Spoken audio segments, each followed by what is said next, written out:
Malik ibn Anas, 711–795 CE, 93–179 AH,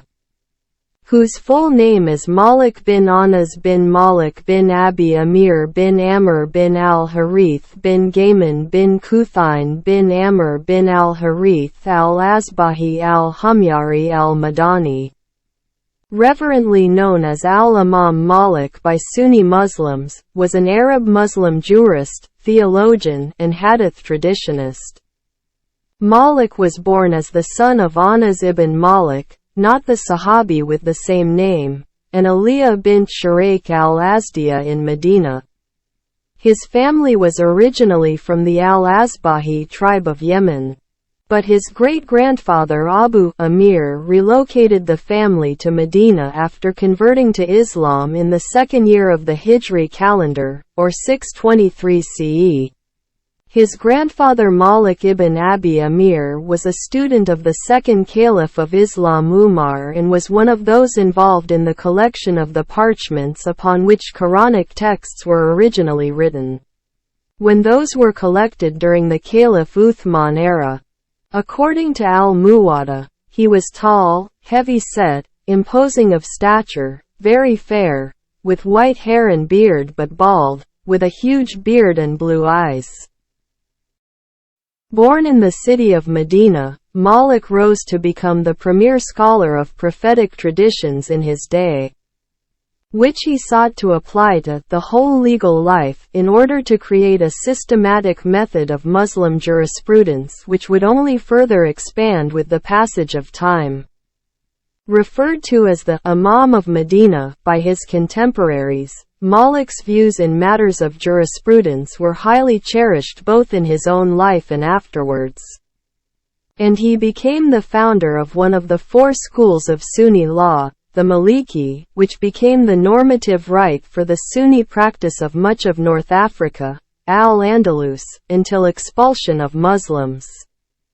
A vast portion of Egypt, and some parts of Syria, Yemen, Sudan, Iraq, and Khorasan, and the prominent Sufi orders, including the Shadiliya and the Tijaniya. Perhaps Malik's most famous accomplishment in the annals of Islamic history is, however, his compilation of the Muwatta, one of the oldest and most revered Sunni hadith collections and one of the earliest surviving Muslim law book, in which Malik attempted to give a survey of law and justice,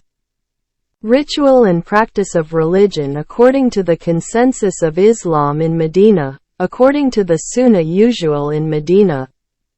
and to create a theoretical standard for matters which were not settled from the point of view of consensus and Sunnah. Composed in the early days of the Abbasid Caliphate,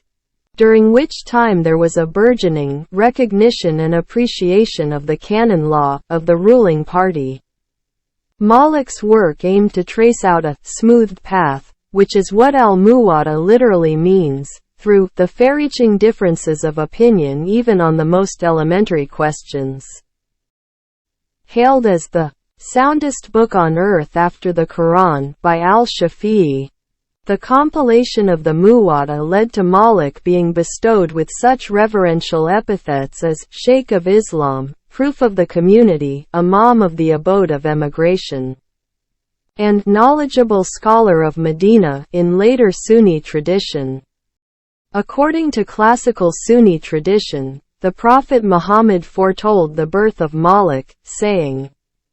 "Very soon will people beat the flanks of camels in search of knowledge, and they shall find no one more expert than the knowledgeable scholar of Medina," and, in another tradition, the people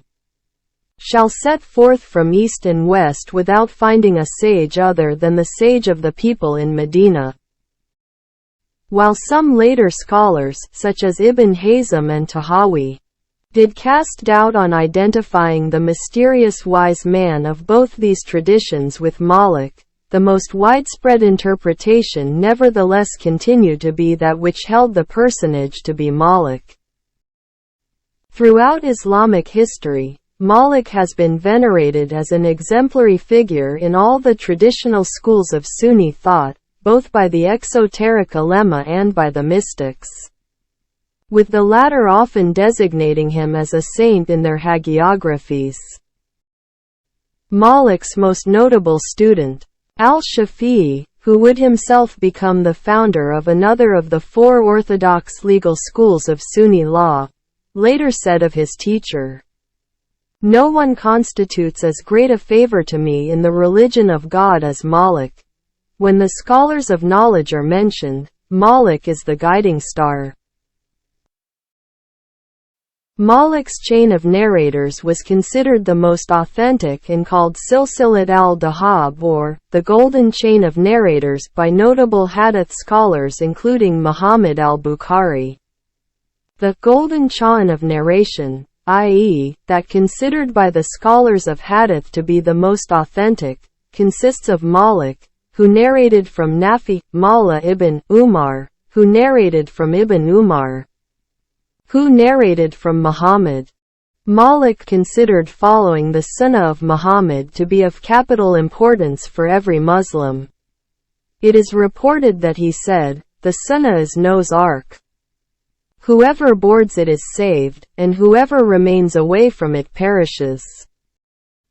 Imam Malik died at the age of 83 or 84 in Medina in 795 CE, and is buried in the cemetery of al-Baqi,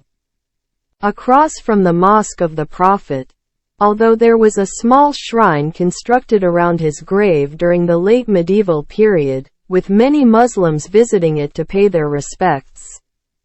The construction was razed to the ground by the Kingdom of Saudi Arabia during their campaign of demolishing many of the traditional Islamic heritage sites after the kingdom's establishment in 1932. Malik's last words were related to one Ismail ibn Abi Uwais, who said, "Malik became sick, so I asked some of our people about what he said at the time of his death. They said, he recited the testification of faith, and then he recited, 'To Allah belongs the command before and after.'"